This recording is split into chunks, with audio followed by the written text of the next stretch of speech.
예, 귀한 찬양 감사드립니다. 기도송도 감사드리고요. 우리 러시아의 문호 우리 도스토옙스키는요 이런 말을 했습니다. 사랑의 승자는 더 많이 사랑한 사람이다. 사랑의 승자는 더 많이 사랑한 사람이다. 사랑을 받으려고 하면 사랑의 승자가 될 수가 없고 더 많이 사랑할 때 승자가 될 수 있다. 우리 예수님께서도 이 땅에 오셔서 우리를 더 많이 사랑해 주셨기 때문에 사랑으로 구원을 완성하셨습니다. 우리 성도들은 더 많이 사랑하는 분들이 되시기를 바랍니다. 우리 곁에 계신 분들, 가까이 계신 분들 한번 인사 나누실 때 내가 더 많이 사랑합니다. 우리 한번 인사 나누겠습니다. 내가 더 많이 사랑합니다.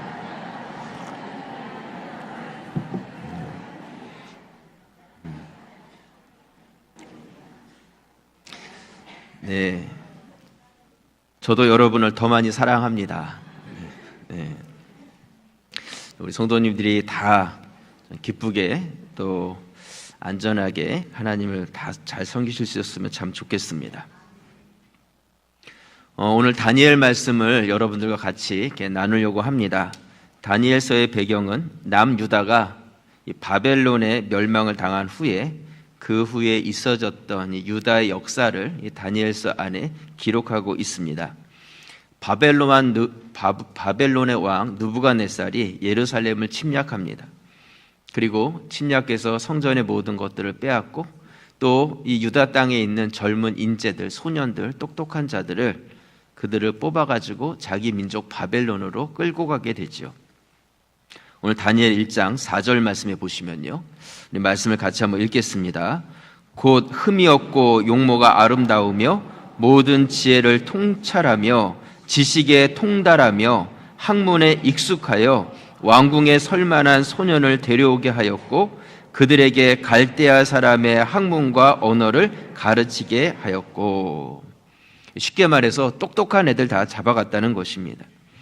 당시에 이 바벨론이 강력한 힘을 가지고 그 주변에 있는 민족들을 다 정복을 했는데 정복한 그 민족들 가운데 분명히 똑똑한 아이들이 있었겠죠. 그런 아이들을 픽업을 한 것입니다. 그것을 데려다가 자기 민족으로 데려서 갈대아 사람의 학문과 언어를 가르쳤다, 이렇게 말씀하고 있습니다. 이 갈대아 사람이라는 것은 여러분, 이 아브라함이 갈대아 우르의 사람이죠. 그래서 아브라함의 고향이었던 갈대아 우르라는 지역이 이 페르시아만 바로 위쪽에 위치하고 있는데 이쪽에서 발원한 그러한 한 가지 세력이 있었습니다. 이 나보폴라살이라는 사람을 중심으로 해가지고 그 위쪽에 이미 바벨론이 차지를 하고 있었는데 그 바벨론 땅을 다 점령을 하면서 신바벨론이라는 그런 민족을 세우게 되죠. 또 오늘 이 본문에 등장하는 이 느부갓네살이라는 강력한 힘을 가졌던 이 왕은 바로 이 나보폴라살의 아들입니다. 곧 이 강력한 힘을 가진 왕조가 생겨났는데 이 왕조가 바로 갈대아 왕조, 또 신바벨론이다, 이렇게 말을 합니다. 그래서 이 느부갓네살은 각 지역에서 잡아온 똑똑한 아이들에게 이 갈대아 사람의 학문과 언어, 그들의 문화, 이런 것들을 가르쳐서 어렸을 때부터 이 아이들을 바벨론화 시키려고 그렇게 했던 것입니다. 그렇게 끌려왔던 사람이 바로 이 다니엘이라는, 그 중에 하나가 바로 다니엘이라는 사람이었죠. 그렇기 때문에 다니엘은 어려서부터 이 갈대아 사람의 언어와 문화, 이런 것들을 배울 수밖에 없었습니다. 그리고 이 바벨론 왕 느부갓네살은 이렇게 잡아왔던 이 아이들에게 특별한 혜택을 주었는데 그 혜택이 무엇이냐면 왕이 먹는 그 음식을 날마다 먹을 수 있도록 그 아이들에게 허락을 해준 것입니다. 오늘 다니엘 1장 5절 말씀에 보시면요, 우리 말씀을 같이 함께 읽겠습니다. 또 왕이 지정하여 그들에게 왕의 음식과 그가 마시는 포도주를 날마다 쓸 것을 주어 3년을 기르게 하였으니 그 후에 그들은 왕 앞에 서게 될 것이더라. 이 느부갓네살이라는 왕이 전쟁에만 능한 사람이 아니라 이방의 똑똑한 소년들을 데려다가 그들을 어렸을 때부터 잘 발굴해서 그 중에서 쓸만한 그런 제목들을 만들어 갔다는 것이죠. 참 이 정치력도 있었던 사람이었습니다. 아마 이렇게 잡혀왔던 아이들은 이 식사 시간이 굉장히 즐거웠을 것이다, 그런 생각을 갖습니다. 당시에 강력한 힘을 가지고 있었던 나라와 민족이었던 바벨론, 그리고 그 바벨론의 왕이 먹는 음식이니까 얼마나 좋은 것을 먹었겠습니까? 이 아이들이 부유한 가정에서 자라났다 할지라도 한 번도 먹어보지 못했던 그런 음식들이 아마 매일매일 제공되지 않았을까, 그런 생각을 갖습니다. 한창 먹을 것을 좋아하는 이 소년들, 그 나이에 맛있는 요리들이 이렇게 제공이 될 때에 아마 콧노래를 부르면서 식사 시간을 기다렸을 것이다, 그런 생각을 갖습니다. 제가 군 생활을 카투샤로 미군 부대에 있었다고 말씀을 드렸죠. 논산 훈련소에서 훈련을 마치고 그 논산에서 밤늦게 기차를 탔습니다. 그리고 저와 함께 이제 군 생활할 그런 친구들은 평택에서 내리라고 하더라고요. 그래서 평택에서 내렸더니 버스가 준비되어 있었습니다. 새벽 시간이었는데 버스를 타고 쭉 이동을 해가지고 간 곳이 이제 평택에 있는 미군 부대가 하나 있죠. 캠프 험플리스라고. 그래서 캠프 험플리스 안에 들어갔습니다. 그래서 들어가가지고 어떤 한 막사 앞에 탁 세우더니 들어가래요. 들어갔더니 보니까 2층 침대가 쫙 놓여 있는데 아무 침대나 가서 자라는 거예요. 오늘 밤 피곤하고 그러니까 그냥 잠을 자라고. 그래서 뭐 들어서 잤죠. 씻지도 않고 그냥 잠에 들었는데 새벽에 막 깨우더니 다 나오라고. 그래서 줄을 세워가지고 저희를 데려간 곳이 어디냐면 식당으로 데려갔습니다. 식당으로. 미군 부대 식당은 이제 메스홀이라고 이야기하는데 그 메스홀 마당에다가 저희를 다 앉혀놓고 이제 이 식당에 들어가면 어떻게 음식을 주문해야 되는지, 그러니까 쉽게 말하면 오리엔테이션이죠. 그 주문하는 법을 알려주는 거예요. 들어가면 처음에 계란을 주게 될 텐데 한 사람 앞에 2개씩 계란을 먹을 수 있다는 거예요. 근데 계란을 주문할 때에 어떻게 계란을 요리하는지를 우리들이 요청을 해야지 그것에 맞게 거기서 요리를 해준다는 것이죠. 그래서 그냥 뭐 계란 후라이해서 먹으면 되는 거 아닌가 우리가 생각할지 모르는데 그렇지가 않습니다. 계란 노른자를 탁 터뜨려 가지고 앞뒤를 잘 익혀서 나오는 거는 프라이핫. 그리고 계란 노른자를 터뜨리지 않고 앞뒤만 살짝 익히고 안에 노른자는 이렇게 반숙처럼 그대로 있는 건 오버이지. 한쪽만 딱 익혀가지고 그냥 위에는 그대로 된 노른자 있는 대로 이렇게 나오면 써니 사이드업 이렇게 이야기를 합니다. 그리고 우리 계란찜 하듯이 계란을 다 섞어가지고 그걸 익히면 스크램블, 그리고 삶은 계란은 뭐 보일드 에그 뭐 이러면서 계란 종류만 해도 뭐 여러 가지가 있는 거예요. 복잡해서 못 먹겠다 막 이런 생각도 들었는데요. 그리고 식당에 딱 들어가 보니까 그 식당에는 계란만 있는 것이 아니었습니다. 계란은 그냥 첫 번째 있는 거고 뭐 소세지, 베이컨 뭐 이런 것부터 시작해서 커피, 우유, 그리고 티도요.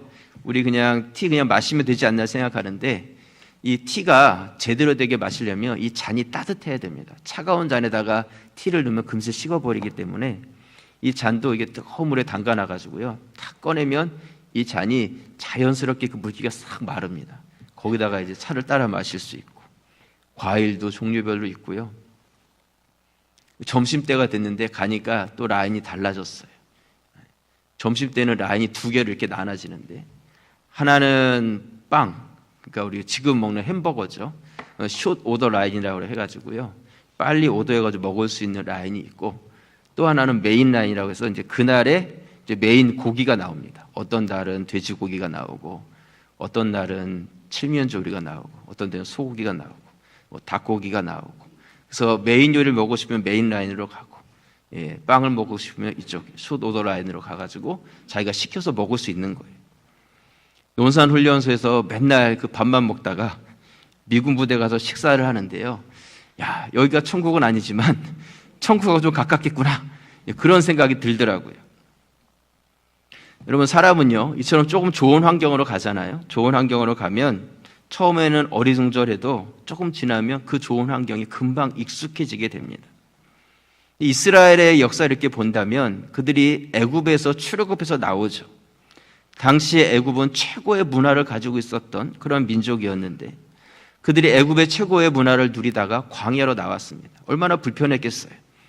근데 애굽에서의 그런 생활들을 기억하고 있었던 출애굽 1세대들은 광야에서 다 죽고 이제 남아있었던 출애굽 2세대들은 애굽은 기억하지 못하고 광야 생활만 기억하는 자들이 남아있었던 것이죠. 그리고 여호수아를 중심으로 이들이 가나안 땅에 들어가서 정복 전쟁을 하기 시작했습니다. 하나님께서는 그들에게 승리를 주셨고 그 땅을 다 차지하고, 그리고 여호수아를 중심으로 해서 땅을 제비 뽑아서 각 지파별로 나눠서 가나안 땅에 정착해서 살기 시작한 것이죠.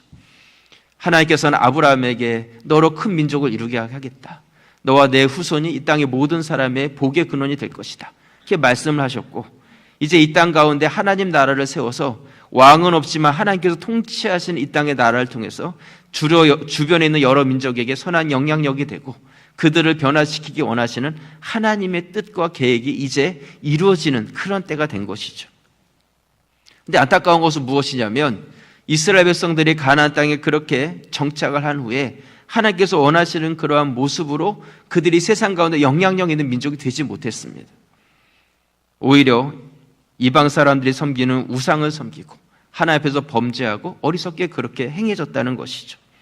여러분, 왜 이스라엘 사람들이 그렇게 행했다고 생각을 하십니까? 전쟁에서는 하나님께서 그들과 함께 하셔서 승리하게 하셨지만 가나안 땅에 막상 들어가 보니까 그곳에서 살고 있는 사람들의 삶의 질이 광야에서 양이나 치고 맨날 만나가지고 음식해서 먹었던 그러한 자신의 삶과는 너무나 차원이 다른 그러한 문화를 가지고 있었던 것이죠. 먹는 것, 입는 것, 우상 숭배하는 것, 성적인 것들, 이런 모든 것들이 이스라엘 사람들의 마음을 빼앗기에 충분했던 것입니다. 그래서 전쟁에서는 승리를 했는데 문화적으로는 역으로 다시 정복을 당해버린 것이죠. 땅은 차지했지만 여전히 그 땅의 문화는 가나안 땅의 문화, 하나님께서 원하시는 문화가 아니라 가나안 땅의 죄악된 문화가 그대로 흘러가 버린 것입니다. 바벨론의 왕 이 느부갓네살은요, 바로 이 문화가 가지고 있는 힘을 알았습니다. 그래서 끌고 온 지혜로운 그 소년들을 어려서부터 이 바벨론의 문화로 바벨론 사람화 시켜간 것이죠. 여러분, 이처럼 문화가 가지고 있는 힘은요, 엄청난 것입니다. 오늘 본문에서요, 다니엘과 그 친구들은 그 왕이 제공하는 그 왕의 음식을 거절합니다. 오늘 다니엘 1장 8절 말씀, 우리 말씀을 함께 읽겠습니다. 다니엘은 뜻을 정하여 왕의 음식과 그가 마시는 포도주로 자기를 더럽히지 아니하리라 하고 자기를 더럽히지 아니하도록 환관장에게 구하니. 다니엘과 이 친구들이 채식주의자였기 때문에 고기를 안 먹은 것이 아닙니다. 그는 율법의 말씀을 기억하고 있었고, 이것은 내가 먹어서는 안 되는 것이라는 것을 이 음식을 보는 순간에 그가 알았다는 것이죠. 말씀에 피를 뿌려서 피채 그 음식을, 고기를 먹어서는 안 된다는 것을 알고 있었고, 우상에게 드려졌던 그 제물에 대해서는 먹지 말라고 말씀했는데, 당시에 이 느부갓네살이라는 이 바벨론의 왕은 왕이면서도 또 사람들이 신처럼 숭배하고 그 앞에 드려졌던 음식이었기 때문에 이것조차도 그들이 먹기를 거부한 것입니다. 다른 사람들은 굉장히 맛있게 그 음식을 먹었을 것입니다. 하지만 다니엘과 이 세 친구들은 그 음식의 유혹을 이겨냈습니다. 여러분, 음식의 유혹을 이긴다는 거요, 굉장히 어려운 일입니다. 다 먹는데 나 혼자 못 먹는다고 생각해 보세요. 그것만큼 서운한 게 없어요. 집에는 그거 있어도 거들떠도 안 먹던 것인데 여기서 다 먹는데 나만 못 먹으면요, 그 상처를 받습니다. 굉장히 힘들어요.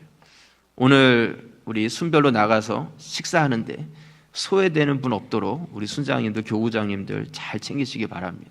잘 챙기시고요. 혹시 오늘 처음 와서 목사님 나는 순도 없고 어디로 가야 될지 왔는데 밥도 안 주나요? 그러신 분들 계시면 걱정하지 마시고 새가족실로 오세요. 그러면 뭘 드리든지 하여튼 점심 식사 하실 수 있도록 제가 책임질 테니까 나는 뭐 아무것도 없습니다 이런 분들 무조건 새가족실로 오셔서 굶고 가지 마시고 다 식사하고 가시길 바랍니다. 그래서요, 그렇게 음식들을 제공하는데 그것을 절제했다는 것이죠. 결코 쉬운 일이 아니었습니다. 근데 바벨론의 인생을 다니엘의 인생을 이렇게 보면요, 그가 바벨론의 후에 이제 총리가 되죠. 그리고 그 후에 이 바벨론이 바사 제국에 또 멸망을 당해서 바사 제국으로 넘어가게 되는데, 그 땅에 가서도 3명의 총리를 세우는데 그 중에 하나가 바로 이 다니엘이 되었습니다. 대단한 사람이에요. 대단한 사람. 다니엘이 한 87세를 살았다고 이야기하는데, 그가 어렸을 때 끌려가가지고 70년 가까운 그 시간 동안에 그 바벨론과 바사 제국에서의 고위직과 그 역할들을 감당할 수 있었다는 것이죠. 근데 그가 그런 일들을 행할 수 있었던 그 원동력을 본다면 바로 이 소년 때부터 그가 해야 될 것과 하지 말아야 될 것에 대한 분명한 기준이 있었던 것이죠. 다니엘의 친구들은 어땠습니까? 느부갓네살이 세운 금신상에 절하지 않았다는 이유로 그들이 풀무불에 들어가는데 내가 그렇게 들어가서 죽는다 할지라도 나는 하나님을 저버리지 않겠다. 분명한 기준을 가지고 있었던 것이죠. 또 다리오 왕 때에는 왕 외에 다른 사람이나 신에게 기도하며 사자굴에 넣는다는 왕의 조서에 그 왕의 도장이 찍힌 것을 알고서도 다니엘은 여전히 하루에 3번씩 예루살렘을 향한 그 창의 창문을 열고 무릎을 꿇고 기도했다. 성경은 이렇게 말씀하고 있습니다. 다니엘의 인생이 항상 좋은 것만 있었던 것은 아니지만 그가 흔들림 없는 기준을 가지고 있었기 때문에 그의 인생이 하나님께서 늘 높여주시는 인생이 되었다는 것입니다. 세상의 흐름과 문화로부터 자기 자신을 지킬 수 있는 사람이었다는 것이죠. 때로는 먹을 것과 화려한 것에 대한 유혹들로부터도 자기를 지켰고 때로는 지키지 않으면 목숨을 잃을 수 있는 그러한 위험으로부터도 그가 자기 자신의 신앙과 믿음을 지켜왔던 사람이라는 것이죠. 오늘 말씀의 제목은 문화를 지키는 그리스도인입니다. 문화를 지키는 그리스도인.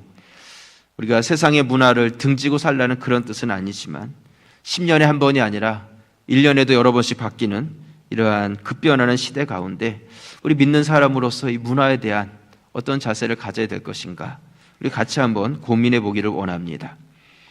먼저 첫 번째로요, 여러분 뜻을 정하시기를 바랍니다. 오늘 다니엘 1장 8절 말씀 다시 보시면요, 다니엘은 뜻을 정하여 왕의 음식과 그가 마시는 포도주로 자기를 더럽히지 아니하리라고 자기를 더럽히지 아니하도록 환관장에게 구하니 9절 우리 함께 읽겠습니다. 하나님이 다니엘로 하여금 환관장에게 은혜와 긍휼을 얻게 하신지라. 하나님이 도와주시죠. 다니엘은 다른 소년들이 음식을 먹을 때 따라 먹지 않았습니다.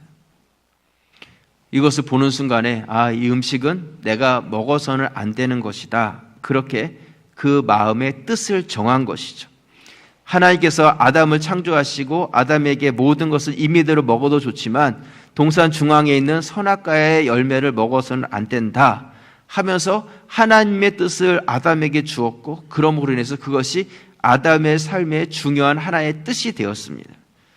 그런데 아담은 그 하나님의 뜻을 어기고 자기에게 정해진 그 뜻을 지키지 못했을 때 죄악이 그들 가운데 들어오게 된 것이죠. 이런 분명한 기준이 있는 것과 기준이 없는 것에는 차이가 있습니다. 어떤 분들은 목사님, 요즘 시대가 어느 시대인데 기준이 있습니까? 이제 기준은 다 없어져 버렸습니다. 세상을 보십시오. 물은 높은 곳에서 낮은 데로 그렇게 흘러가는 것처럼 세상도 지금 그렇게 자연스럽게 흘러가고 있는데 우리는 그 세상의 흐름에 편승해서 그냥 우리도 좋은 게 좋은 거라고 그렇게 어울려서 편하게 살아가는 것, 이것이 우리가 살아가야 될 우리의 모습이 아니겠습니까?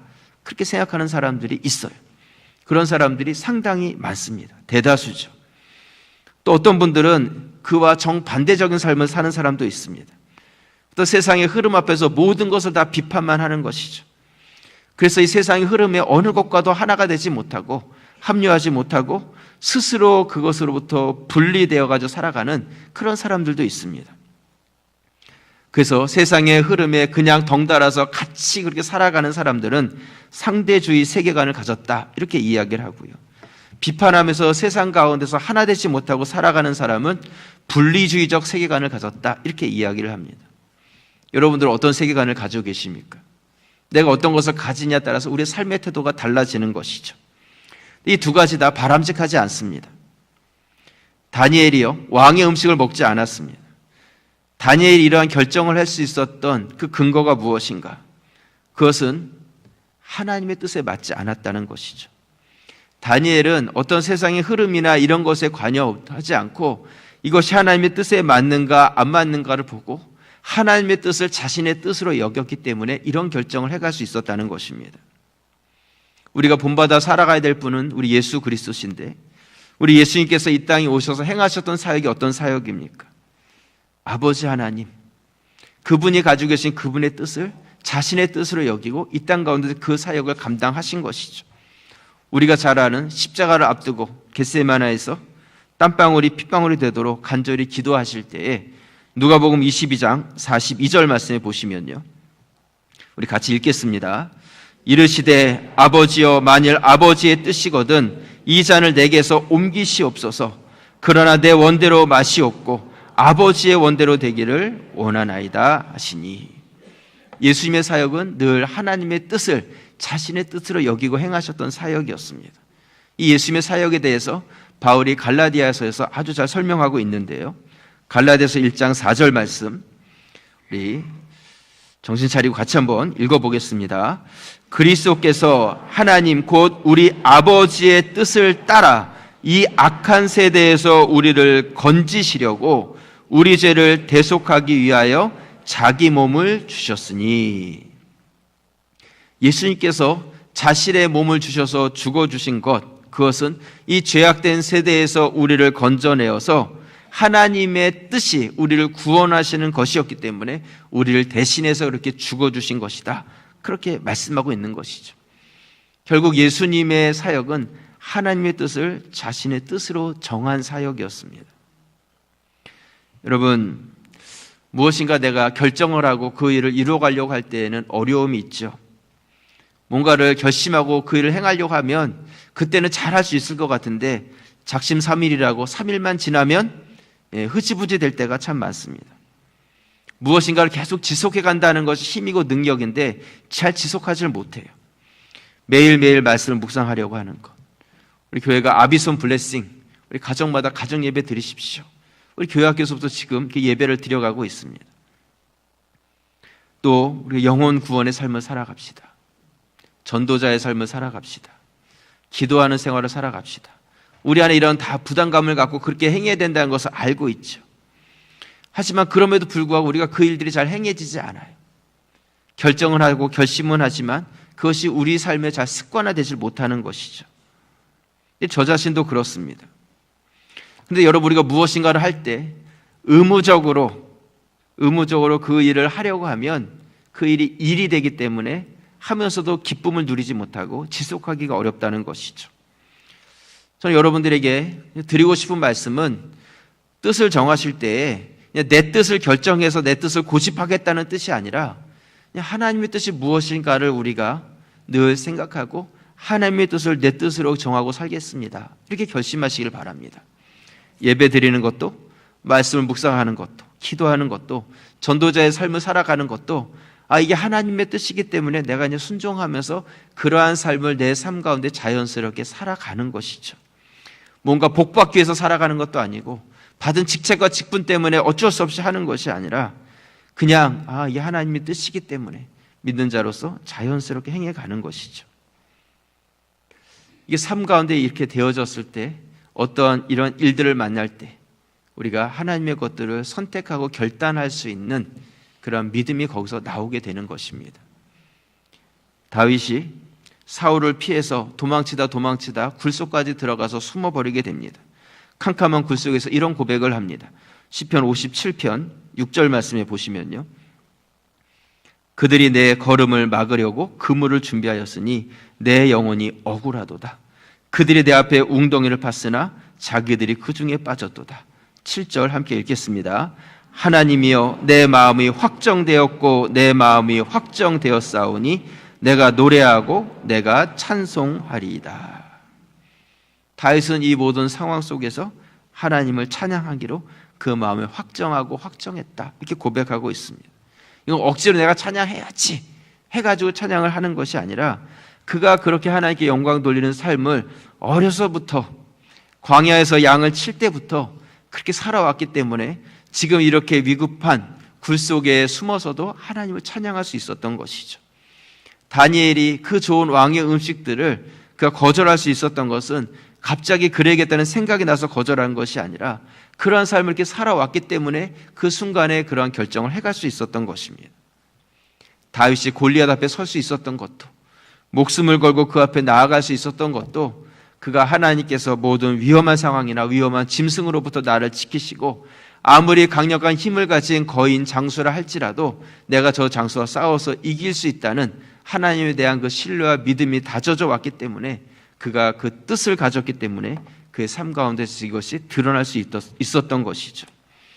여러분들 가운데 그러한 뜻을 정하시고 흔들림 없는 모습으로 하나님을 섬겨가시는 그런 성도들이 되시기를 주님의 이름으로 축원합니다. 두 번째로요, 우리가 해야 될 것은 이 세대를 분별하실 수 있기를 바랍니다. 우리 로마서 12장 1절 말씀, 그러므로 형제들아 내가 하나님의 모든 자비하심으로 너희를 권하노니 너희 몸을 하나님이 기뻐하시는 거룩한 산 제물로 드리라. 이는 너희가 드릴 영적 예배니라. 2절 우리 함께 읽겠습니다. 너희는 이 세대를 본받지 말고 오직 마음을 새롭게 함으로 변화를 받아 하나님의 선하시고 기뻐하시고 온전하신 뜻이 무엇인지 분별하도록 하라. 여러분, 이 세대에 대해서 바울이 뭐라고 말씀하고 있냐면, 이 세대는 본받을 세대가 아니라 이 세대는 분별할 세대다, 이렇게 말하고 있습니다. 여러분, 이 세대를 본받는 것이 아니라 우리 세대를 분별하며 살아가야 된다는 것이죠. 세상의 문화와 이 모든 것들이 다 잘못됐다는 것은 아니지만 사탄은 이 문화를 지금도 교묘하게 사용하고 있습니다. 사탄이 이 문화를 사용함으로 인하여서 이 세상의 문화의 특징들을 보면요, 너무나 선정적이고요, 폭력적이고 물질주의적이고 외모 지상주의적이고 아주 중독적인 그런 힘을 이 세상의 문화가 가지고 있습니다. 1788년 영국의 에드워드 기본이라는 사람이 로마 제국의 쇠퇴와 멸망이라는 책에서요, 로마 제국이 멸망한 원인에 대해서 5가지를 지적했습니다. 뭐라고 지적했냐면, 첫 번째는 이혼율의 급증으로 인한 가정의 붕괴. 이 민족과 나라의 붕괴에는 가정의 붕괴가 있었다는 것이죠. 두 번째로는 높아지는 세율과 계획성 없는 재정 지출, 낭비가 있었다는 거고요. 세 번째는 비정상적인 쾌락의 추구, 성적인 타락이 있었던 것이고, 네 번째는 군비를 확장하고 인구가 감소됐다는 것이고, 다섯 번째는 종교의 부패가 있었다, 이렇게 지적을 합니다. 외부의 침략으로 인한 그러한 멸망이 아니라 진정한 그 멸망의 원인은 그 안에 있었다는 것이죠. 여러분, 이 세대를 분별하시기 바랍니다. 저는 이 5가지 이렇게 살펴보면서 지금 우리 세대가 바로 그런 세대가 아닌가, 지금 우리의 사회와 우리의 주변에서 일어나고 있는 일들이 바로 이런 일들이 아닌가, 그런 것들을 깨닫게 됩니다. 여러분, 시대의 흐름을 따라가지 마시기 바랍니다. 하나님의 뜻이 무엇인지 분별하시기 바랍니다. 그래서 하나님께서 기뻐하신 그 선하신 뜻, 그래서 내 몸을 하나님께 예배로 드리는 그 삶이 되실 수 있기를 부탁을 드립니다.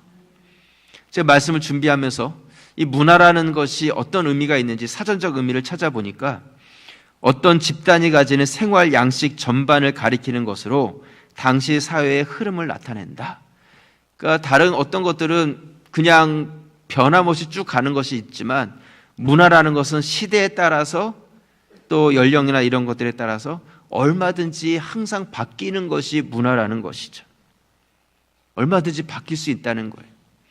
지난 목요일에 저희 성도님들과 영락기도원에 가서 은혜를 받고요, 요즘 꽃이 너무 좋아서 돌아오는 길에 안산에 잠깐 들렸습니다. 안산에 가니까 벚꽃길이 너무 아름답게 되어 있는데, 그래가지고 우리 성도님들과 같이 그 벚꽃 구경도 하고 벚꽃길을 걷고 돌아왔습니다. 근데 낮 시간인데도 사람들이 굉장히 많더라고요.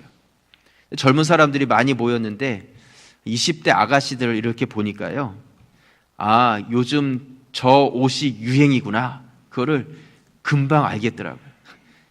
따로따로 볼 때는 잘 몰랐는데 한때 잔뜩 모여 있으니까요, 아, 요즘 저게 유행이구나. 그래서 어떤 게 유행이냐면 제가 알려드릴 테니까 좀 긴 치마인데요, 긴 치마인데 이게 몇 겹으로 된 것 같아요, 보기에는요. 근데 제일 겉에 거는 이제 훤히 들여다 보이는 천으로 되어 있고요, 꽃무늬가 잔뜩 있는 그러한 긴 치마에 속이 좀 들여다 보이는 그 치마가 요즘 아가씨들이 많이 입고 있는 그런 치마입니다.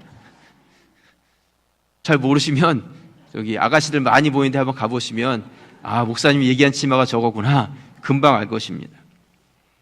제가 뭐 아가씨들 관심이 많다는 뜻이 아니고요, 가서 보니까 그냥 뭐 집중해서 보지 않아도 그냥 보이더라고요.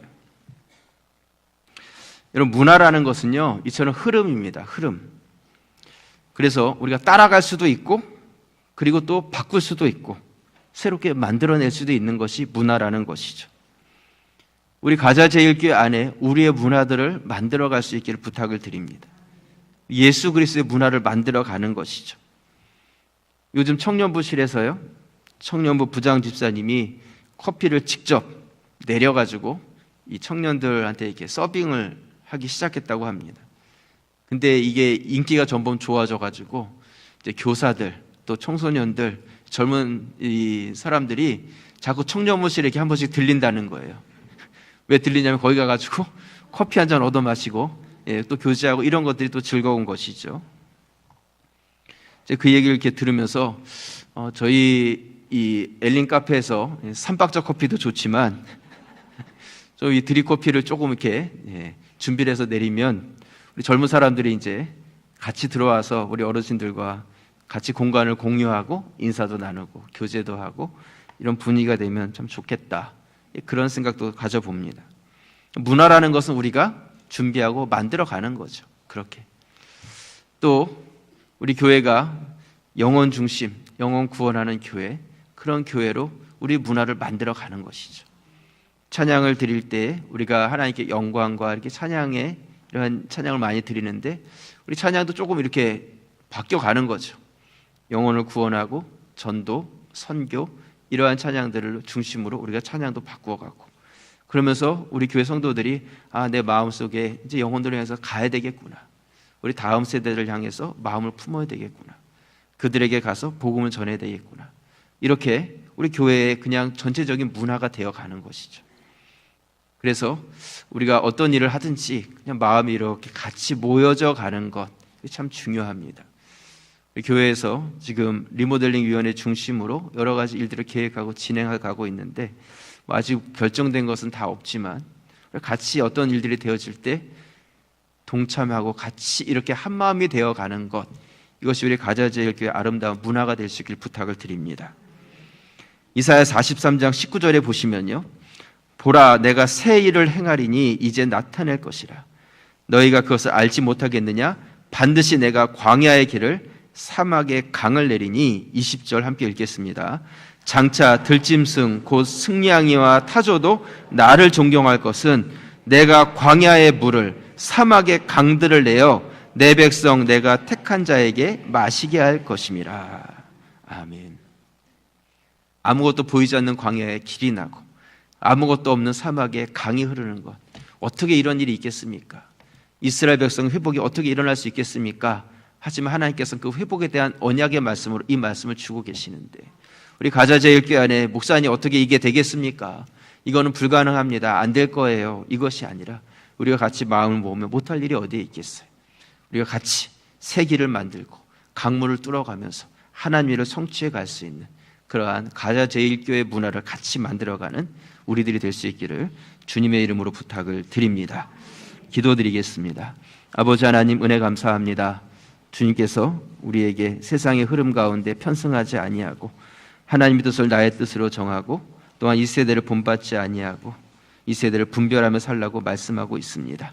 하나님 뜻에 합당한 인생이 되게 도와주시고 아버지 영광 드러내는 우리들이 되게 하여 주옵소서.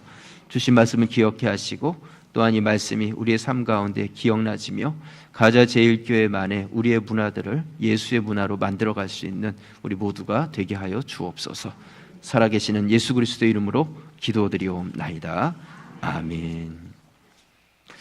교회 소식 주보를 참조해 주시기 바랍니다. 오늘 예배 후에 다음 주에 우리 장애인 주일인데요, 우리 사랑부에서 사랑의 떡을 나눕니다. 여러분들이 받아가시고요. 또 긴사랑 프렌즈 우리 주보 간지에 들어있는데 많은 분들이 같이 해주길 바라고 있는데요, 큰 부담 가지지 마시고 내가 1년에 한 번이라도 한번 우리 장애인들을 위해서 섬겨보시겠다 이런 마음을 가지시면 신청해 주시기를 바랍니다. 오후 찬양 예배에 가정별 순모임 시간입니다. 여러분 다 순별로 움직이시고요, 한 분도 낙오되지 마시길 바랍니다. 혹시 내가 어딘지 모르는 분들은 어디로 오시라고요? 새가족실로 오십시오. 네. 뭐든지 드실 수 있도록 해드리겠습니다. 네.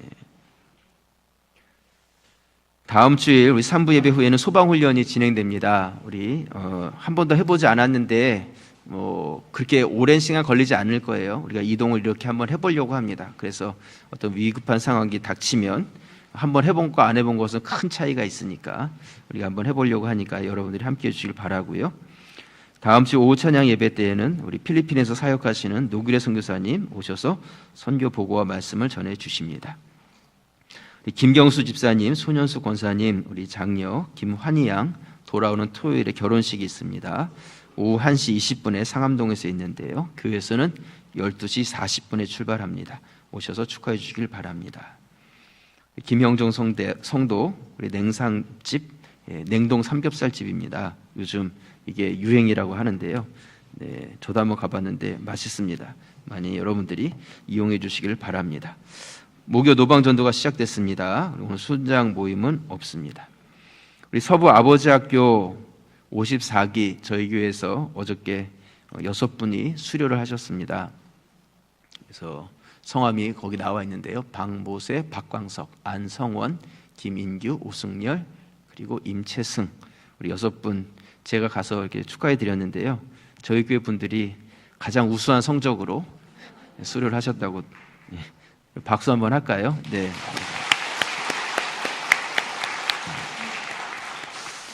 잘 준비하셔서 오후 찬양 예배 때 간증도 하시면 좋겠습니다. 그리고 한 가지 더 말씀을 드리면요. 우리 권사님들이 봄을 맞아서 봄 여행을 다녀오십니다. 그래서 우리 박준규 목사님 네 분이 중심으로 돼서요. 모시고 내일 출발해서 다녀오는데 우리 안전하게 다녀올 수 있도록 여러분들이 기도해 주시길 바라고요. 또 한 가지는 우리 유지석 집사님, 정다운 집사님 그동안 우리 교회를 열심히 잘 섬겨 주셨는데 가족들이 이제 태국으로 이제 완전히 이사를 가시게 돼서 우리 유 집사님은 벌써 출발을 하셨고 우리 정다운 집사님은 이번 주 수요일에 출발을 하십니다. 우리 찬양대 열심히 섬겨 주셨는데 너무 감사합니다. 우리 박수 한번 하도록 하겠습니다. 네, 감사합니다. 자녀들이 멋지게 자라길 기도하겠습니다.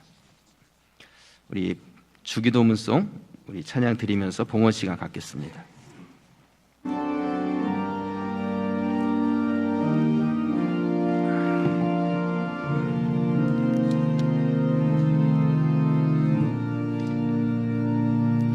하늘에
올해 들어서 우리 헌금송을 바꾸면서 어떤 찬양을 드리면 좋을까 우리가 예배위원들 상의를 하고 우리 지휘자 시스템하고도 상의를 하면서 우리 주기도문송이 좋겠습니다 이렇게 이야기했을 때 항상 우리 예배 시간에 주기도문을 드리면 참 좋겠는데 이런 마음이 있었습니다. 그래서